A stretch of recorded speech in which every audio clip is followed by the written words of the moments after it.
Rajshahi medical college হাসপাতালে মৃত্যুর সঙ্গে পাঞ্জা লড়ছেন এক তরুণী।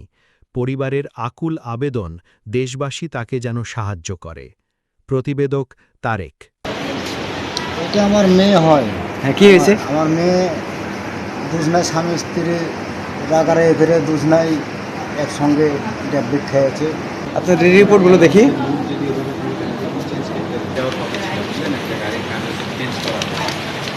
যেটা আপনাদের রিপোর্ট, টিকিট ক্যান্সেল করা হয়েছে। দিয়ে চিন্তা করতে একটা নিউজটা করবে সমস্যা না, যে মামা দিবেন টেনশন, এখান থেকে নেবেন না, এক কথায় শেষ।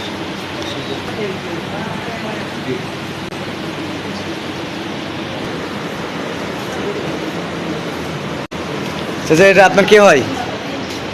এটা আমার মেয়ে হয়। হ্যাঁ, কি হয়েছে? আমার মেয়ে দুজনাই স্বামী স্ত্রী রাগারে ফেরে দুজনাই একসঙ্গে ট্যাবলেট খেয়েছে।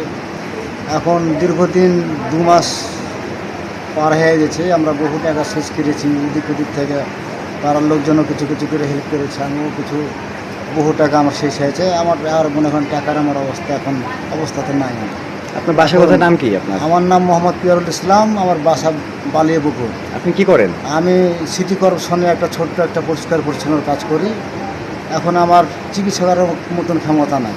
আপনি কি চাচ্ছেন? এখন যদি দেশবাসী প্রবাসে অনেক ভাইরা থাকে, যদি আমাকে সহযোগিতা করে, তাহলে আমার বিকাশ নম্বর আছে, তাহলে বিকাশ নম্বরটা দেবো 01926357 আমার মেয়েকে ঢাকায় নিয়ে যেতে হবে। অনেকটা টেস্ট করেছি আমি, টেস্ট কিনে আপনারা ইয়েতে দিয়েছি, দেখেছেন।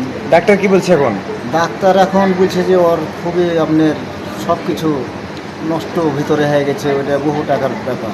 কত কি খরচ করতে পারে? ওইটা দেখা যাচ্ছে 5-6 লাখ টাকা, হ্যাঁ, ট্রিটমেন্টটা ইয়ে হবে, এ কথা আমাকে বলেছে। এখন ধরেন যে আমার কাছে তো টাকা নাই, দেশবাসীর কাছে বলছে যে আমাকে যেন হেল্প একটু করে, আমার মেয়েটাকে যেন চিকিৎসা আমি করতে পারি। দেশবাসী যেন আমার পাশে যেন দাঁড়ায়, আমার মেয়েটার যেন বাঁচায়। এই ভিডিওটা বেশি বেশি করে শেয়ার করবেন, যেন সবার কাছে পৌঁছে, সবাই যেন আমাকে সহায়তা হেল্প করতে পারে, আমার মেয়েটাকে আমি চিকিৎসা করতে পারি।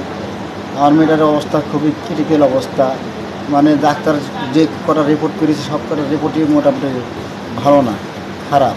এখন ধরেন যে আপনার বহু টাকার ব্যাপার আছে, আমাকে একটু দেশবাসীর কাছে আমার এটা চাওয়া পাওয়া।